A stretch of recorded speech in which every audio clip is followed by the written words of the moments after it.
Hello everyone, जय श्री नारायण, जय हिंद, जय भारत। क्या हाल चाल है भाई आप सबके। एक बार फिर से भाई आप सभी का वेलकम है, स्वागत है आज के इस क्लास के अंदर। जल्दी जल्दी फटाफट से कमेंट सेक्शन में कमेंट करके बताओ how are you guys. Hello Saksham, hello Vikas, hello Arun, hello Kamran, hello Prahlad. R O N रोन रोन रोजा रखा है आज। ये रोन रोन क्या होता है गुरुजी? सिलेबस कब तक खत्म हो जाएगा? जाकर के विकास प्लानर देखो ना, उस पे जो डेट लिखी हुई है उसी दिन खत्म होगा ना, उससे पहले होगा ना उसके बाद में होगा।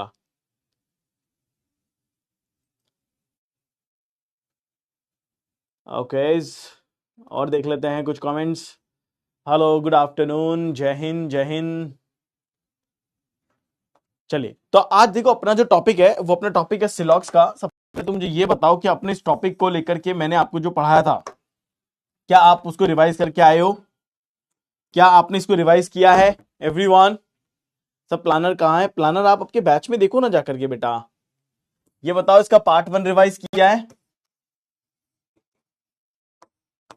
पार्ट 1 सबने रिवाइज किया था?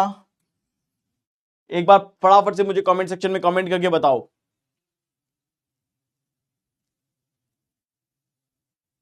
हाँ सर, कल का क्लास थोड़ा सा little bit revision and move forward. Kamran, मैं मूव फॉरवर्ड ही होऊंगा, रिवीजन नहीं करूंगा। रिवीजन करने में मेरे को टाइम लग जाएगा, फिर मेरे को पूरा रिवीजन करना पड़ेगा। दैट एक और क्लास लगेगा। आप सीधे कोई डाउट हो तो वो पूछो, अदरवाइज मैं आगे मूव करूंगा, है ना। रिवीजन नहीं कर पाऊंगा अभी मैं। क्यों? क्योंकि एग्जाम नजदीक है तो मेरे को उसके हिसाब से सिलेबस को भी कवर अप करना है। तो आपको कोई भी डाउट हो आप वो पूछो मेरे से पिछले वाले में कि सर ये डाउट है, ये दूर कर दो, मैं सीधे डाउट दूर करूंगा, है ना। हाँ मुझे पता है पवन, कैलेंडर का आपका एक आध सब टॉपिक बचे हैं, पर डोंट वरी, बहुत छोटे हैं टॉपिक। मैं किसी भी दिन ले लूंगा, वो तो हो जाएगा। अ, अरुण कह रहा है कि समझा नहीं। क्या नहीं समझ में आ रहा अरुण? क्या आप मुझे थोड़ा बताओगे डिटेल में? क्योंकि ये कहने से काम नहीं चलेगा, आपको बताना पड़ेगा क्या नहीं आया समझ में। लेक्चर देखा है लेकिन रिवीजन नहीं किया, तो मिथुन गुप्ता ये तो गलत बात है ना। अगर आप लेक्चर देख रहे हो तो आपको रिवीजन करना पड़ेगा, और अगर आप रिवीजन कर रहे हो तो आपको एटलीस्ट, लेक्चर देख रहे हो तो रिवीजन तो करो। ऑल क्लियर है नजीब? देखो, मैं फिर से आपको बता देता हूं और आपको स्पेशली कहता हूं कि जो भी चीज मैं पढ़ा रहा हूं उसको प्लीज रिवीजन करो एटलीस्ट 1 to 2 टाइम्स, 1 से 2 बार रिवीजन करो। इसलिए कह रहा हूं क्योंकि देखो ये कोई मैथ्स नहीं है जिसके अंदर आपने एडिशन, सब्सट्रैक्शन, मल्टीप्लीकेशन या डिवीजन स्कूल के दौरान किया है। आपका ये रीजनिंग है, और रीजनिंग आप समझिए इस बात को कि रीजनिंग आप स्कूल में नहीं पढ़ के आए हैं, रीजनिंग आप यहीं पढ़ रहे हैं, है ना। तो आप जितना रिवीजन करेंगे उतना आपको फायदा होगा। तो प्लीज रिवीजन करने पे ध्यान दो, तभी आपका फायदा है, ये ध्यान रखिए। नहीं तो सिर्फ पढ़ने से कोई सिलेक्शन नहीं लेता, रिवीजन करने से सिलेक्शन होता है। ठीक है, चलो। तो हमने शायद 2 कर लिए थे। क्या हमने ऑल कर लिया था? सॉरी, सम कर लिया था ना हम लोगों ने? नजीब, मिथुन, पवन, उसैब, क्या हमने सम का ये कर लिया था? सम हमने 2 कर लिए थे। क्वेश्चन लगाने में दिक्कत आएगी अरुण, ऐसा नहीं है दिक्कत नहीं आती है, पर आपको जो क्वेश्चन नहीं आते वो समझो। सर, डॉक्टर लॉयर का प्रोफेशन का Venn diagram, profession doctor lawyer and professional का वेन डायग्राम क्या होगा? डॉक्टर और लॉयर दोनों प्रोफेशनल होंगे और दोनों अलग अलग होंगे। So you need to make it Venn diagram like this. ये डॉक्टर है, ये लॉयर है, और दोनों की दोनों प्रोफेशनल है। ठीक है,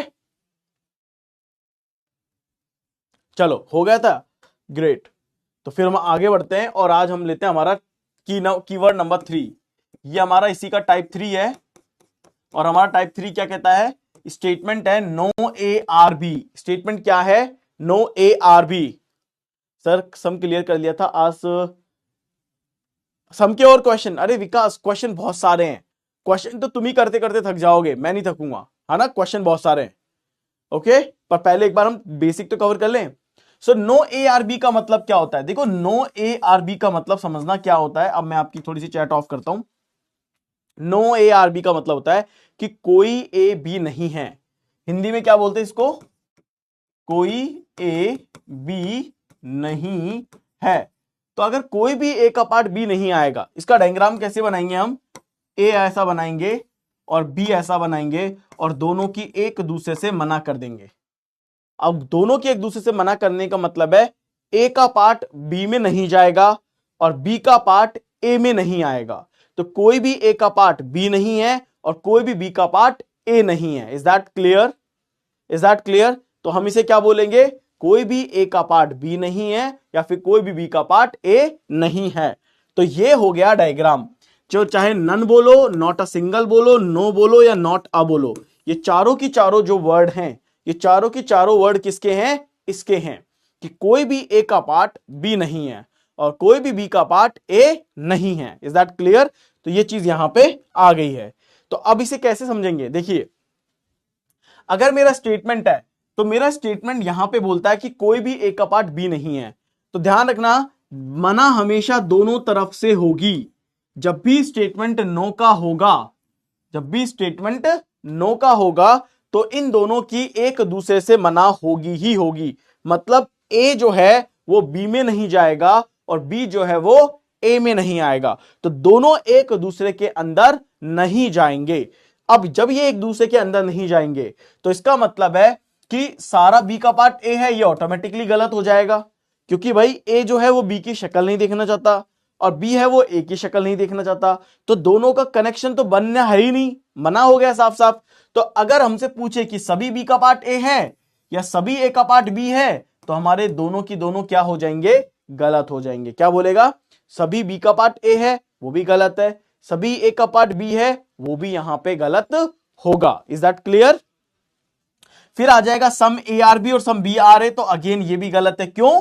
क्योंकि हमें साफ पता लग रहा है जब ए का पार्ट बी में ही नहीं जाएगा और बी का पार्ट ए में ही नहीं आएगा, मतलब है दोनों के बीच में किसी तरह का कोई पॉजिटिव रिलेशन है ही नहीं। तो जब दोनों के बीच में किसी तरह का कोई पॉजिटिव रिलेशन नहीं है तो जितने भी कंक्लूजन पॉजिटिव वाले होंगे, ऑल वाले और सम वाले, क्योंकि आपके पास दो ही पॉजिटिव स्टेटमेंट हैं, या तो ऑल के या फिर सम के, और दो ही आपके पास नेगेटिव स्टेटमेंट होते हैं, नो के और सम नॉट के। ठीक है? तो साफ साफ पता लग रहा है कि नो वाले केस में, नेगेटिव वाले केस में पॉजिटिव वाले कंक्लूजन साफ साफ गलत होंगे। फिर आ जाएगा नो बी इज ए, तो ये एक एब्सोल्युटली करेक्ट होगा। क्यों? क्योंकि जब ए का पार्ट ही बी में नहीं जाएगा तो क्लियर बात है कि बी का पार्ट भी ए में नहीं आएगा, क्योंकि कोई भी ए का पार्ट बी नहीं है। एंड मैंने बोला कि ये एक दूसरे के शत्रु हैं, दुश्मन हैं। तो अगर ए बी में नहीं जाएगा तो बी भी ए में नहीं आएगा। और यहां पे एक स्पेशल पॉइंट लिख लेना, नोट डाल के, नोट डाल के एक स्पेशल पॉइंट लिख लेना कि नो वाले स्टेटमेंट के केस में, नो वाले स्टेटमेंट के केस में सम नॉट हमेशा सही होगा। हमेशा सही होगा। तो नो वाले केस में सम नॉट सही होगा। तो अगर हमारे पास आ जाए कि नो ए आर बी, हमने डायग्राम बना दे, कोई भी ए का पार्ट बी में नहीं जाएगा, बी का पार्ट ए में नहीं आएगा, और कंक्लूजन आ गया some A are not B या some B are not A, तो हम क्या बोलेंगे कि दोनों की दोनों सही है। क्या बोलेंगे? दोनों की दोनों सही है। सर इंग्लिश समझ में नहीं आ रहा है, समझ आती है तो क्वेश्चन सॉल्व नहीं हो पा रहे हैं। अरे जब तो मैं तो हिंदी में दे रहा हूं ना सब कुछ, मैं तो तुम्हें हिंदी में दे रहा हूं ना, और तुम्हें क्वेश्चन भी हिंदी और इंग्लिश दोनों में दे रखे हैं, तो तुम्हारे को दिक्कत कहां आ रही है? ये क्लियर है सबको?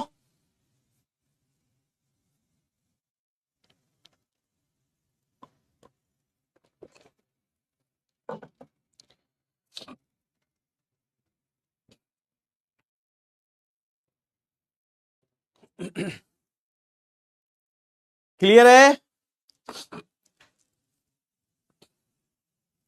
चलो लास्ट वाला लेते हैं। Okay great.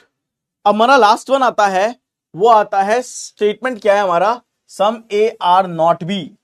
कुछ ए का जो पार्ट है वो बी नहीं है, सम ए आर नॉट बी। तो अगर कुछ ए का पार्ट बी नहीं है तो वो कैसे बनाएंगे? देखो, अगर हम इसे सम नॉट बोले, या हम इसे नॉट एवरी बोले, या हम इसे नॉट ऑल बोले, हमारे लिए तीनों सेम है। हम इसे सम नॉट भी बोल सकते हैं, हम इसे नॉट एवरी भी बोल सकते हैं और हम इसे नॉट ऑल भी बोल सकते हैं। ये तीनों की तीनों क्या होंगे? सेम होंगे। तो जब ये तीनों की तीनों सेम होंगे तो देखो हमारा स्टेटमेंट कहता है कुछ ए बी नहीं है, कुछ ए बी नहीं है। तो कुछ ए का जो पार्ट है अगर वो बी नहीं है, कुछ ए का जो पार्ट है वो बी नहीं है, तो आप इसे कैसे ड्रॉ करेंगे? किस तरह से ड्रॉ करेंगे कि कुछ ए का पार्ट बी में नहीं आए? तो हम इसे ऐसे ड्रॉ करेंगे कि ये हमारा ए का पार्ट है, दिस इज आर ए, है ना, दिस इज आर ए, और ए का ये वाला जो पार्ट है ना ये बी में नहीं आएगा। ए का ये वाला जो पार्ट है वो किस में नहीं आएगा? बी में नहीं आएगा। तब हम बोलेंगे कि हाँ कुछ ए का पार्ट ऐसा है जो बी में नहीं जाएगा। इसका मतलब कि ये वाला पार्ट तो कंफर्म है कि ये वाला पार्ट ए का बी में नहीं जाएगा, लेकिन ये जो बचा हुआ ए का पार्ट है इसके बारे में हमें पता नहीं है, क्योंकि हमसे सिर्फ ये कहा जा रहा है कि कुछ ए ऐसे हैं जो क्या नहीं है? बी नहीं है। तो हमें सिर्फ नेगेटिव पार्ट के बारे में पता है, हमें सिर्फ ए का ये येलो वाले पार्ट के बारे में पता है कि ये ए का येलो वाला पार्ट जो है वो बी नहीं है, कुछ ए का पार्ट बी नहीं है, हमें बस इस बारे में पता है, इसके अलावा हमें कुछ भी पता नहीं है। तो अगर हमसे पूछा जाए कि सभी बी का पार्ट ए है, अब देखो ध्यान से, हमें सिर्फ मना ए की तरफ से है कि ए का कुछ पार्ट बी में नहीं आएगा, यही कह रहे हैं ना, सम ए आर नॉट बी का मतलब है कुछ ए का पार्ट ऐसा है जो बी में नहीं आएगा। तो मना सिर्फ ए की तरफ से है। तो अगर हमसे पूछे कि क्या सभी बी का पार्ट ए है, तो हम क्या बोलेंगे? सभी बी के बारे में हमें पता नहीं है कि सभी बी का पार्ट ए है या नहीं। हमसे अगर पूछे क्या सभी ए का पार्ट बी है, तो ऐसा है भी नहीं और ऐसा हो भी नहीं सकता। क्या कह रहा है? सभी ए बी है। कैसे हो सकता है सारा ए का पार्ट बी, जब हमें साफ साफ पता लग रहा है कि ए का कुछ पार्ट ऐसा है जो बी में नहीं आएगा। जब साफ साफ क्लियर है कि ए का कुछ पार्ट ऐसा है जो बी में नहीं आएगा, ए का कुछ पार्ट ऐसा है जो बी में नहीं आएगा, अगर ये साफ साफ कह रहा है और ये साफ साफ पता है, तो इसका मतलब तो यही हुआ ना कि सारा ए कभी बी में आ ही नहीं सकता। साफ साफ है। फिर आ रहा है some B are A, B की तरफ से हमें कुछ नहीं पता, बी का कुछ भी आएगा हमें नहीं पता, नो बी इज ए हमें नहीं पता, some B are not A हमें नहीं पता, क्योंकि बी की तरफ से हमें कुछ कहा ही नहीं गया।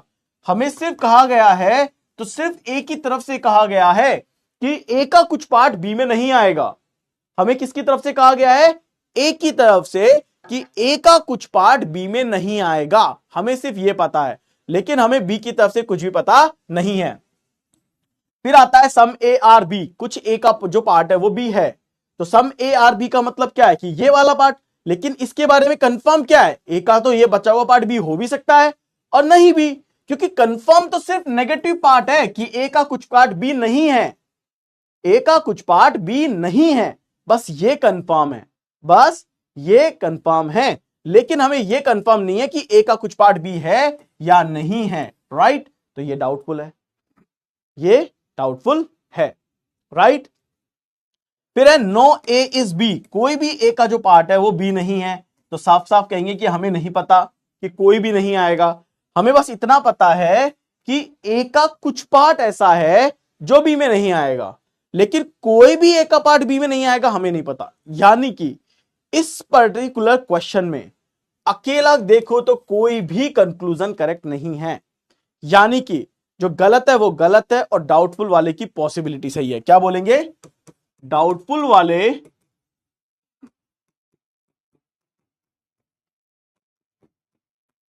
सभी कंक्लूजन की सिर्फ पॉसिबिलिटी सही होती है। क्लियर है सर? इसमें भी डाउट वाले कंक्लूजन ट्रू होते हैं। डाउट में सिर्फ पॉसिबिलिटी सही होगी, ये याद रखो, ये बात याद रखो। और डाउटफुल के अलावा किसी की भी पॉसिबिलिटी सही नहीं होगी। तो अगर ये सब डाउटफुल हैं तो इसका मतलब है इन सबके आगे लिखना पड़ेगा कि all B are A is a possibility और some B are A is a possibility, some A can be B is a possibility. ये सब लिखना पड़ेगा तभी सही है, अदरवाइज कुछ भी सही नहीं है। क्लियर है ये? क्लियर है ये एवरीवन?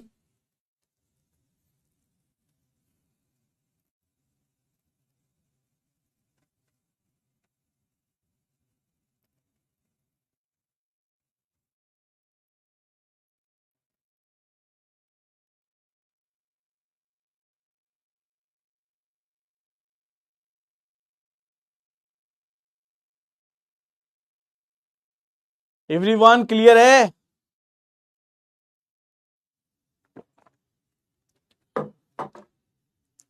सिर्फ कामरान एक्टिव है, बाकी तो कोई है ही नहीं एक्टिव आज।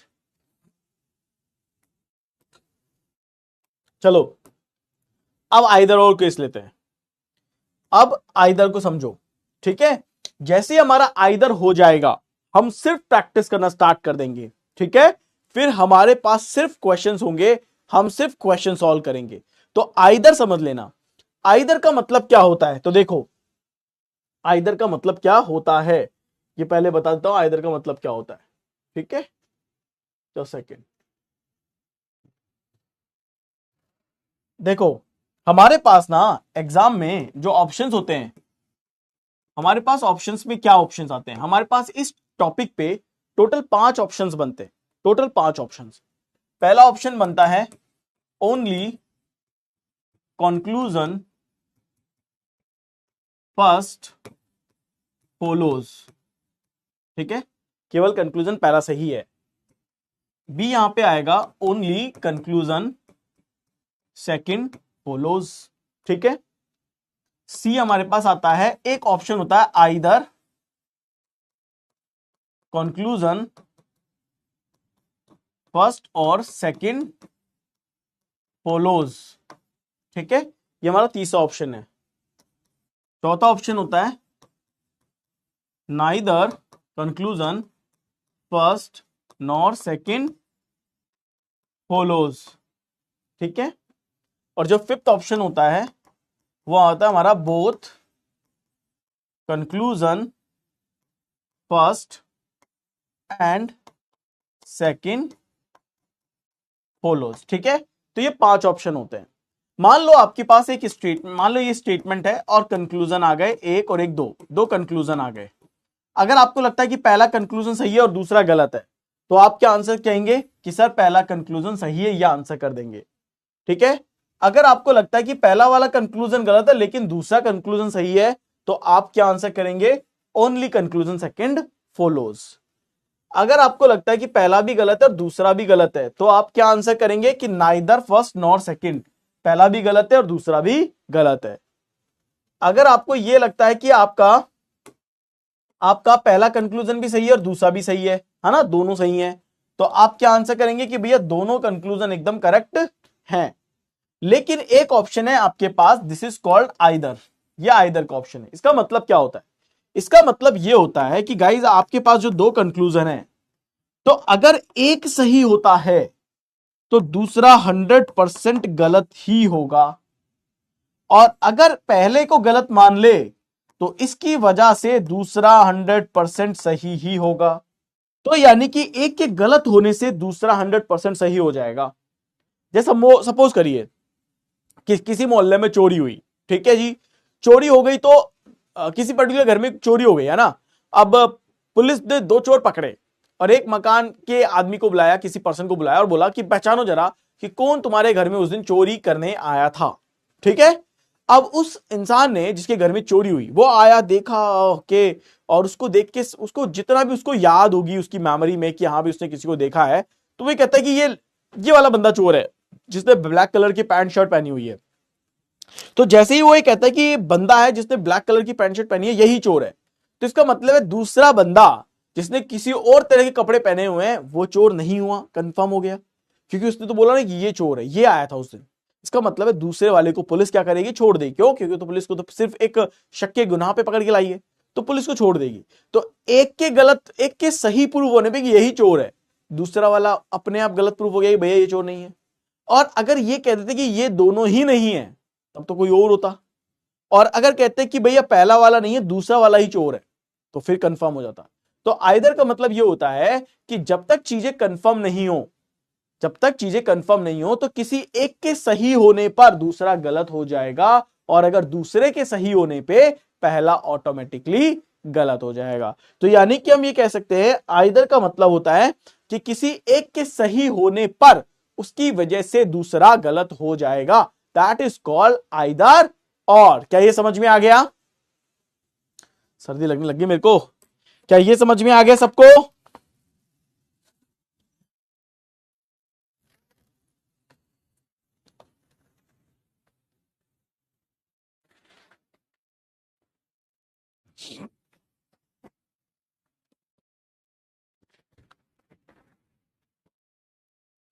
क्लियर है ना सबको?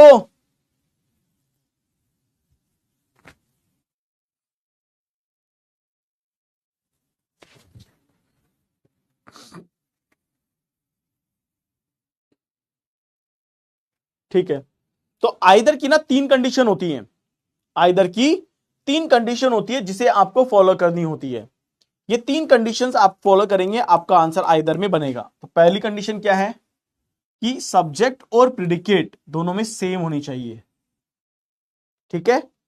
दूसरी कंडीशन होती है एक कंक्लूजन पॉजिटिव होना चाहिए और एक कंक्लूजन नेगेटिव होना चाहिए, यानी दोनों में एक पॉजिटिव और एक नेगेटिव चलना चाहिए।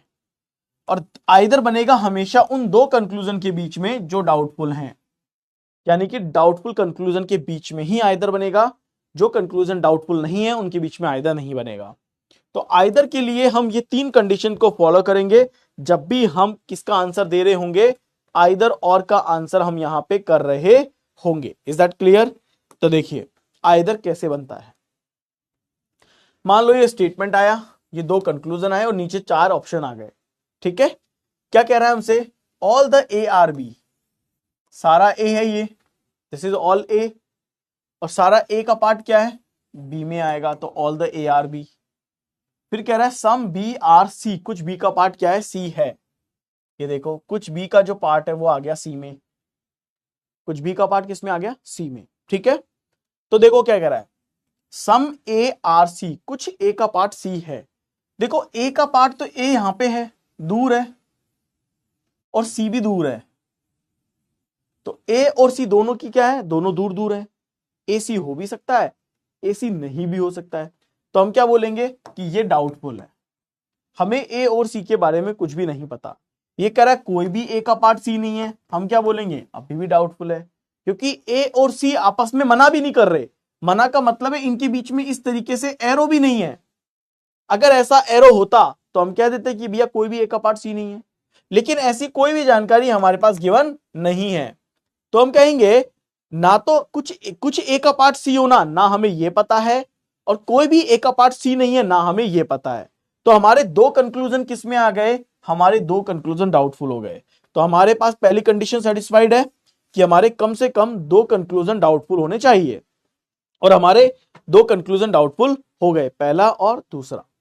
फिर कहता है कि इनके सब्जेक्ट और प्रिडिकेट, जैसे यहां ए है और यहां सी है, तो इनके सब्जेक्ट क्या है, ए, और ऑब्जेक्ट क्या है, सी। तो क्या दूसरे में भी मेरे को सब्जेक्ट और ऑब्जेक्ट सेम मिल रहा है? यस, इसमें ए और सी है तो इसमें भी ए है और सी है। तो सब्जेक्ट और प्रेडिकेट यहां पे भी क्या हो गए, सेम हो गए। इसके बाद क्या है, ये एक सम है जो कि पॉजिटिव है, ये एक नो है जो कि क्या है, नेगेटिव है। तो एक पॉजिटिव है और एक क्या है, नेगेटिव है, यानी एक पॉजिटिव और एक नेगेटिव भी हो गया है। तो तीनों तरह की जो कंडीशन है वो सेटिस्फाइड हो गई कि दो डाउटफुल होने चाहिए, सब्जेक्ट और प्रेडिकेट दोनों के सेम होने चाहिए, एक पॉजिटिव और एक नेगेटिव होना चाहिए। सो जैसे ही इसकी सारी तीनों कंडीशन होती है, हम यहां पे आंसर क्या करेंगे कि आइदर फर्स्ट और सेकंड फॉलोज, या तो पहला सही है या फिर दूसरा सही है। ये चीज क्लियर है? तो इस तरीके से हम आइदर की कंडीशंस को चेक करेंगे और चेक करके आंसर करेंगे। ये बात समझ में आ गई सबको?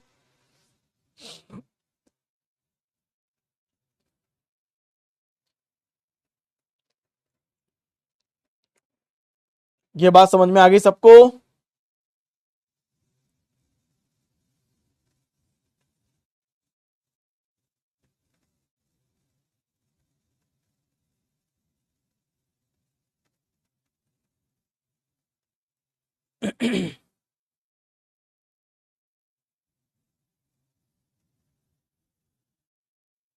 Yes, all three conditions should be followed for either concept. ठीक है, अब जैसे एक और कंडीशन भी है, ये ना, एक कंडीशन और है इधर और की, ठीक है। चलो एक कंडीशन और है, फिर मैं आपको एक फाइनल चीज भी बताऊंगा, ध्यान से सुनना। All the A are B, सारा की सारा ए का जो पार्ट है वो बी है, सम बी आर सी, कुछ बी का पार्ट सी है ना। तो all the A are B some B are C, तो पहला क्या कहता है, ऑल ए आर सी, सभी ए का पार्ट क्या है, सी है। ए और सी दूर दूर है, अगेन हमें नहीं पता इनके बीच में क्या कनेक्शन है। सम ए आर नॉट सी, ये भी हमें नहीं पता, डाउटफुल है। तो हमारे दोनों की दोनों कंडीशन डाउटफुल हो गई, ऑल और सम नॉट। फिर दूसरी कंडीशन हमारी क्या आती है कि इनके सब्जेक्ट और इनके प्रेडिकेट एक जैसे होने चाहिए, बिल्कुल है। लेकिन याद रखना, सब्जेक्ट के नीचे सब्जेक्ट होगा और प्रेडिकेट के नीचे प्रेडिकेट होगा, तभी इसमें आइदर और लगेगा। क्या लगेगा इसमें, आइदर और तभी लगेगा जब सब्जेक्ट के नीचे सब्जेक्ट आए, यानी अगर यहां ए है तो यहां भी ए आएगा, और यहां पे जो ऑब्जेक्ट है उसी ऑब्जेक्ट के नीचे ये ऑब्जेक्ट आना चाहिए। तो जब ये होगा तभी यहां पे क्या लगेगा, आइदर और लगेगा। और एक पॉजिटिव है और एक नेगेटिव है, तो ये क्या हो गया, दिस इज आइदर और। ये क्या हो गया, दिस इज आइदर और, दिस इज आइदर और। तो ध्यान रखना, आइदर और सिर्फ, आइदर और सिर्फ ऑल, सम नॉट और नो और सम, इन दोनों में ही आइदर और लगेगा। इन दोनों में ही क्या लगेगा, आइदर और लगेगा, वरना नहीं लगेगा। कितना बोरिंग है सर ये, इंग्लिश कहां से आ गया, बस खत्म हो गया, अब तो सिर्फ क्वेश्चन ही क्वेश्चन होंगे। क्लियर है ये, अब सिर्फ क्वेश्चन क्वेश्चन करेंगे अपन, डोंट वरी।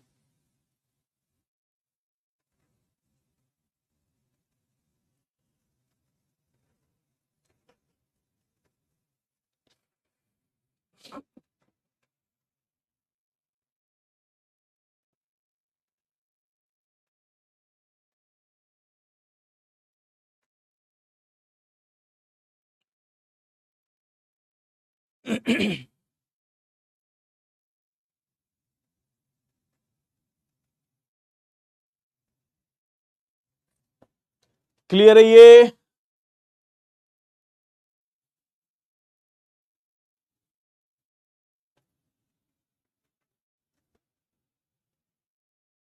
हाँ अर्पित पूछो, डाउट क्या है, अगर कोई क्लियर नहीं है तो डाउट पूछो।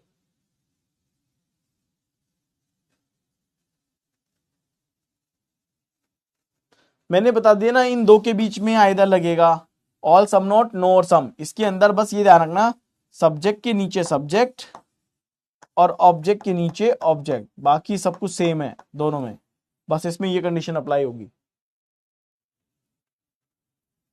चलिए लेट्स प्रैक्टिस नाउ।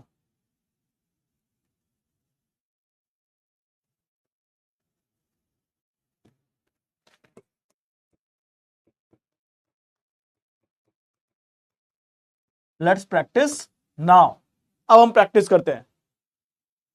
अर्पित आपके समझ में क्या नहीं आ रहा है, पहले मुझे ये तो बताओ, पहले जाके एक बार फर्स्ट क्लास करो। ऐसा हो ही नहीं सकता यार, इतना स्लो स्लो पढ़ाने के बाद तुम्हें समझ में नहीं आया हो।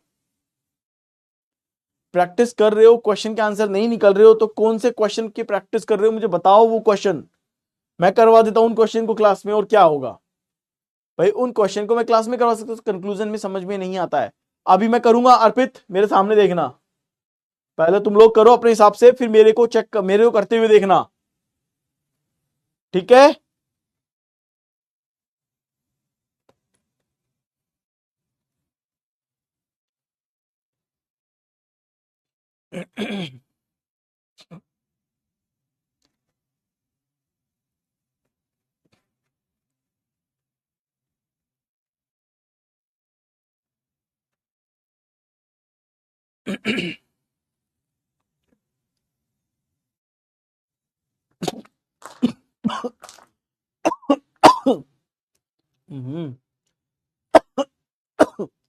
सॉरी।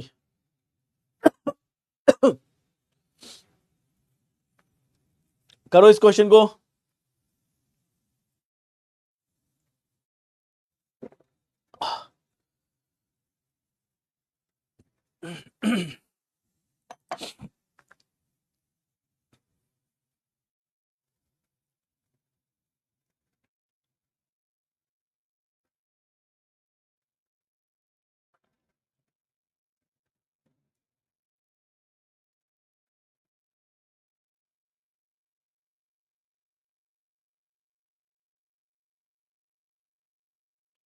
करो इस क्वेश्चन को, करो भाई सब लोग।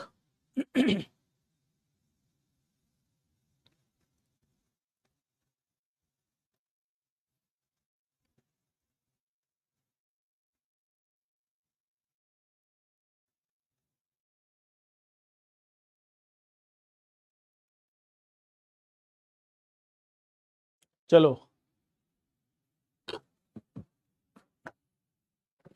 अभी अभी सिखाया था, अब फिर से समझना, ठीक है? समझाता हूं। देखो, all the hostels are building, सभी हॉस्टल बिल्डिंग है। All the hostel are building, ठीक है? All the hostel are building, some building are palaces, और कुछ बिल्डिंग का पार्ट क्या है? पैलेसेस है। All the hostels are building, some building are palaces. तो पहला देखो, सम पैलेस आर हॉस्टल, कुछ पैलेस का पास हॉस्टल है क्या? हमें पता नहीं है, हम क्या बोलेंगे? डाउटफुल है, क्योंकि दोनों की दोनों अलग है। नो पैलेस इज हॉस्टल, कोई भी पैलेस हॉस्टल नहीं है, हमें नहीं पता, अगेन डाउटफुल है। और मैंने आपसे कहा था कि अगर कोई भी दो कंक्लूजन डाउटफुल आ जाएं तो आपको क्या चेक करना है? आइदर और की कंडीशन चेक करनी है। और आइदर की कंडीशन क्या कहती है? दो कंक्लूजन डाउटफुल होने चाहिए। क्या इनके सब्जेक्ट और इनके प्रिडिकेट यहां पे मैच कर रहे हैं? मैच कर रहे हैं। और क्या एक पॉजिटिव और क्या एक नेगेटिव है? बिल्कुल है। तो क्या ये आइदर की तीनों कंडीशन सेटिस्फाइड कर रहा है? बिल्कुल कर रहा है। तो आंसर क्या आएगा? ऑप्शन ए आएगा। क्यों? क्योंकि ये हमारे आइदर की सारी कंडीशन को सेटिस्फाई कर रहा है। और अगर कोई भी क्वेश्चन हमारे आइदर की तीनों कंडीशन सेटिस्फाइड करता है तो हम आंसर क्या देते हैं? आइदर और करते हैं। चलो इसे करिए।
Do it now. ए और सी।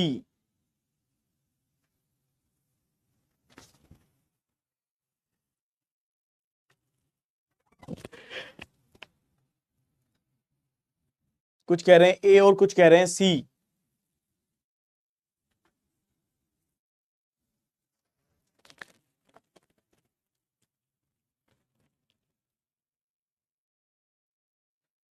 ठीक है, चलो क्वेश्चन सेकंड आप फॉलो। अब देखो इस क्वेश्चन का correct answer, all the cat are rat, सारे की सारे कैट क्या है? रेट है। All the cat are rat, some rat are white, कुछ रेट का पार्ट वाइट है। Some rat are white, all the white are milk, all the white are milk. ठीक है, ये हो गया। तो देखो सम रैट आर कैट, कुछ रैट का जो पार्ट है वो तो कैट है, देखो इतने सारे रैट में ये वाला पार्ट तो कैट है ना, तो ये सही है, पहला तो सही है। सेकंड कह रहा है सम व्हाइट आर रैट, कुछ व्हाइट का पार्ट रैट है, देखो ये व्हाइट है और ये रैट है, तो क्या कुछ व्हाइट का पार्ट रैट में है, तो बोलो हाँ सर ये तो है, यानी ये सही है, गलत नहीं है। सम मिल्क आर व्हाइट, कुछ मिल्क व्हाइट है, इतने सारे मिल्क हैं और इतने सारे मिल्क में क्या ये व्हाइट है, हाँ ये व्हाइट है, इसका मतलब है ये भी सही है। तो तीनों की तीनों क्या हो गए, करेक्ट हो गए, तीनों की तीनों करेक्ट हो गए, तो आंसर क्या आएगा, ऑल द कंक्लूजन फॉलोज। इस क्वेश्चन का सही आंसर क्या होगा, ऑप्शन डी होगा। तो 37% बच्चों का ये एकदम सही आंसर है। क्लियर है ये, डन।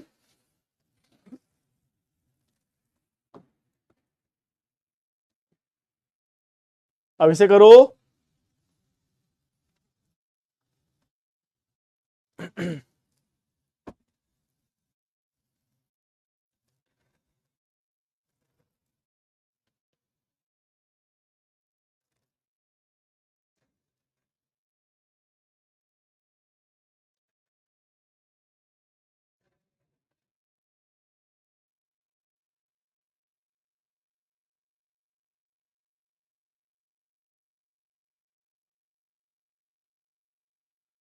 करिए इस क्वेश्चन को।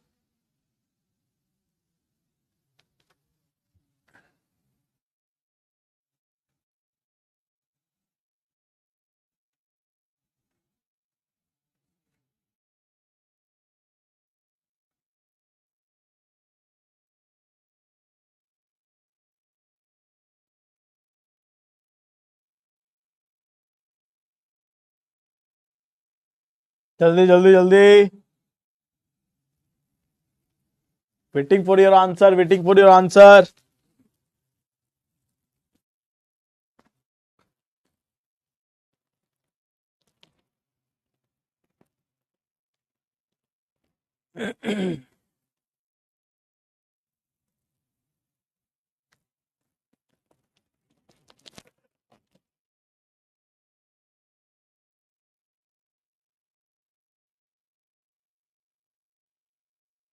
क्या हुआ, B correct, A correct.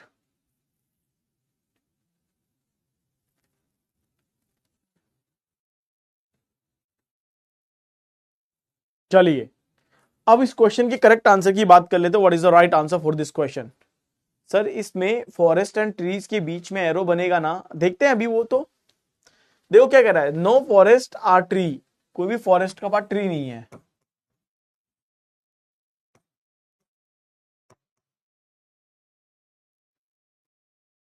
Some tree are short, done. Sir English नहीं बन रही है तो इंग्लिश वाले सर से पूछो। सम फॉरेस्ट आर शॉर्ट, देखो फॉरेस्ट की मना किससे, ट्री से है, फॉरेस्ट की कोई मना शॉर्ट से नहीं है, यानी फॉरेस्ट चाहे तो इस तरीके से इसको रिलेशन बना सकता है, यानी कि हम ये कह सकते हैं फॉरेस्ट का पार्ट है जो शॉर्ट में जा भी सकता है और नहीं भी जा सकता है। तो यहां पे क्या हो गया, डाउटफुल हो गया। नेक्स्ट आ रहा है आपका, no tree is a forest, कोई भी ट्री फॉरेस्ट नहीं है। तो देखो ना फॉरेस्ट ट्री है और वाइस वर्सा में फॉरेस्ट भी ट्री नहीं है और ट्री भी फॉरेस्ट नहीं है, तो ये क्या है, सही है, तो अकेला एक गलत है। आंसर आएगा only conclusion second follows and the right answer is option number B. 33% बच्चों का ये सही आंसर है। ठीक है, चलो अगले क्वेश्चन पे बढ़ते हैं।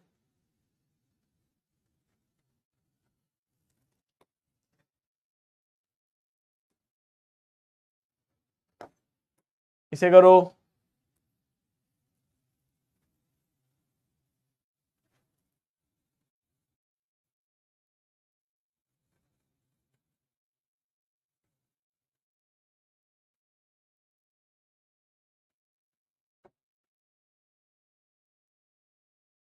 Come on everyone.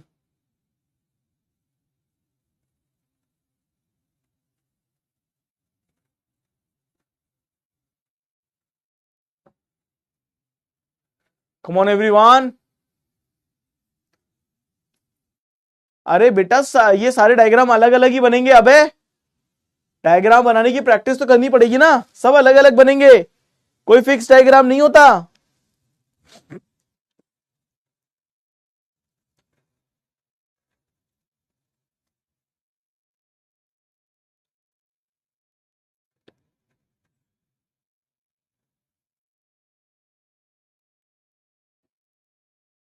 Answer answer answer.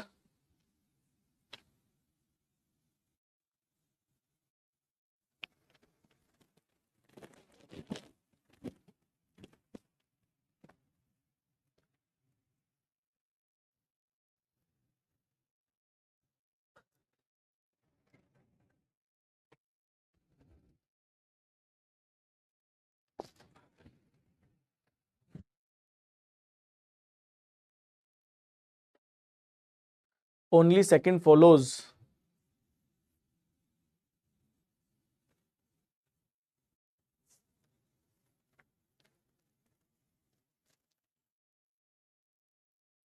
ठीक है, देखो all the scale are pencil. अब देखो सारे स्केल पेंसिल बना दो, ये स्केल है और सारे स्केल किसमें है, पेंसिल में है। सम पेंसिल आर इरेजर, और कुछ पेंसिल का पार्ट क्या है, इरेजर है। तो all the scale are pencil, some pencil are eraser. तो पहला देखो क्या कह रहा है, सम स्केल आर इरेजर, कुछ स्केल का पार्ट इरेजर है। स्केल इरेजर दोनों दूर दूर है, इनके बीच में कनेक्शन बन भी सकता है और नहीं भी बन सकता है। सेकेंड है सम पेंसिल आर स्केल, कुछ पेंसिल का पार्ट क्या स्केल है। इतने सारे पेंसिल में ये वाला पार्ट तो स्केल ही है ना, ये सही है। अब एक डाउटफुल है एक गलत है, तो क्या करेंगे, मैंने बोला था ना डाउटफुल गलत कर देंगे, क्योंकि आइदर और के लिए भी मुझे दो डाउटफुल की जरूरत है। यानी दो से कम अगर कोई भी कंक्लूजन मेरा डाउटफुल में आया, दो से कम का मतलब है अगर दो कंक्लूजन नहीं होता है डाउटफुल में, सिर्फ सिंगल एक कंक्लूजन होता है, तो मैं उसको बिना सोचे समझे गलत कर दूंगा, हटा दूंगा। So right answer for this question is option number B. 73% बच्चों का एकदम परफेक्ट आंसर ये है। इसे करो।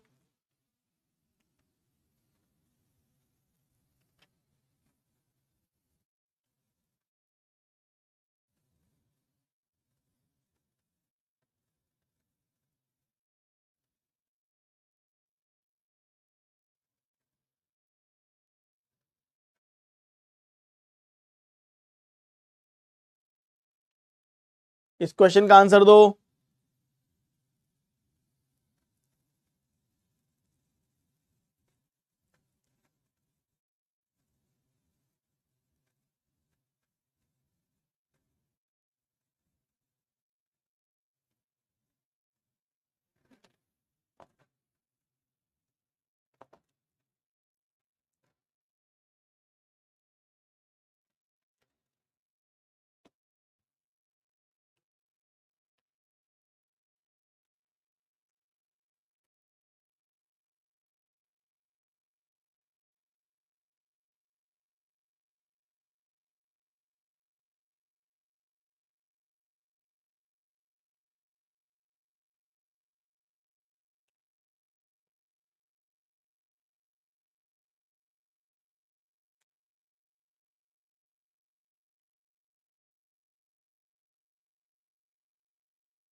जल्दी जल्दी जल्दी।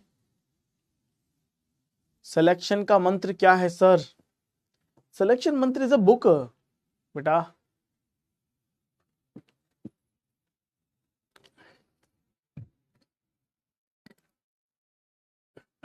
देखो अब इस क्वेश्चन के सही आंसर की बात करते हैं। All the singer are dancer, सारे के सारे सिंगर क्या हैं, डांसर हैं। नो डांसर इज प्लम्बर, कोई भी डांसर प्लम्बर नहीं है। All the single are dance, all the singer are dancer and no dancer are plumber. तो पहला देखो no plumber is a singer, पहली बात तो देखो बाहर से मना है ना, तो अंदर से भी इसकी मना हो जाएगी, क्योंकि बाहर से मना है तो अंदर से भी मना है। तो no plumber is a singer, no plumber is a singer. तो देखो कोई भी प्लम्बर सिंगर नहीं है। नहीं है ना, तो आंसर क्या है, पहला सही है। सेकंड देखो, सम सिंगर आर प्लम्बर, कुछ सिंगर क्या है, प्लम्बर हैं, तो सिंगर प्लम्बर हो ही नहीं सकते। जब नो सिंगर प्लम्बर है तो कुछ तो हो ही नहीं सकते। फिर है सम डांसर आर सिंगर, कुछ डांसर सिंगर हैं, तो इतने सारे डांसर में ये वाला पार्ट सिंगर है, ये सही है। तो पहला और तीसरा सही है ना, तो आंसर क्या आएगा, सी ऑप्शन आएगा। अरे आपने सिलेक्शन मंत्रा देख कहां लिया, पहले ये तो बताओ, आपने सिलेक्शन मंत्रा कहां पे देख लिया?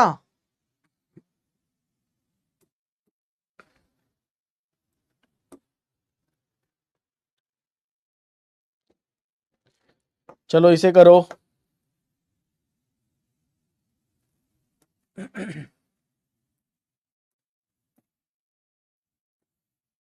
इसे करिए।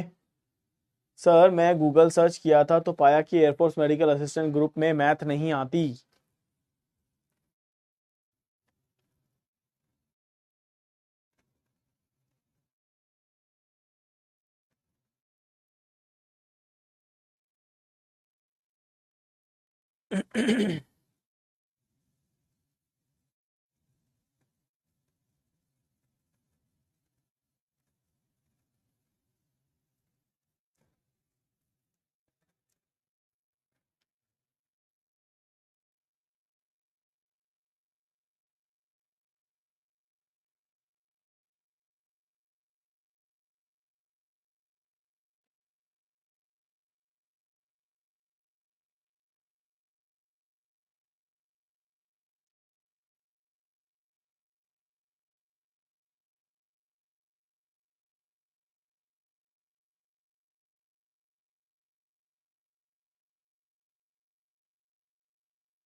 चलिए डन।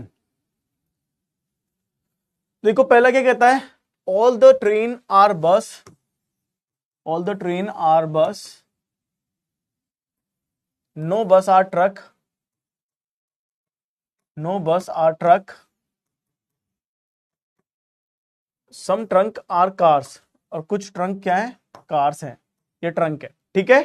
देखो तो पहला क्या कहता है कि सम कार आर नॉट बस, कुछ कार ऐसी जो बस नहीं है, तो कार का कुछ पार्ट जो ट्रंक है वो तो बस में नहीं आएगा। देखो कार का कुछ पार्ट ट्रंक है ना, और ट्रंक की बस से मना है, तो कार का वो हिस्सा जो ट्रंक में आएगा वो तो बस में नहीं आएगा। पहला तो सही हो गया। Second, no train is car, कोई भी ट्रेन कार नहीं है, इनका आपस में कोई मना ही नहीं है, तो डाउटफुल है। तो आंसर क्या आएगा, पहला सही है। गलती से बी टच हो गया, कोई बात नहीं है, ए करना था। 11 बच्चों ने सही आंसर किया है, ठीक है। तो भाई अब क्या करना है, इसको सिर्फ रिवाइज करने की जरूरत है और फिर प्रैक्टिस करने की जरूरत है, ठीक है। सिर्फ रिवाइज करो, प्रैक्टिस करो। किसी को कोई भी चीज नहीं आती हो, किसी भी तरह की कोई दिक्कत हो, आप मेरे से पूछ लेना, मैं आपको रिप्लाई करूंगा। लेकिन प्लीज मुझे सिर्फ ये बताना सर ये चीज नहीं आती, ये नहीं कि पूरा ही रिवीजन कर दो, ठीक है। पूरा रिवीजन करने का मतलब है कि आपने अपनी तरफ से कोई एफर्ट नहीं मारा है, आप चाहते हैं टीचर एफर्ट मारे, जबकि आपके एफर्ट मारने से काम होगा। तो मैं ये चाहता हूं कि जब भी आपको कोई भी डाउट आए तो आप सीधे सीधे ये कहना, सर ये क्वेश्चन नहीं आता, ये समझा दो, या फिर ये ऐसे कैसे हुआ ये बता दो, ठीक है। लेकिन ये नहीं पूरा रिवीजन कर दो, पूरा पढ़ा दो, ऐसा नहीं है ना। हाँ ये चैप्टर तो खत्म हो गया, इजी चैप्टर था, बड़ा टफ टॉपिक नहीं था ये, ठीक है। तो मिलते हैं अब आपसे नेक्स्ट सेशन के अंदर, है ना।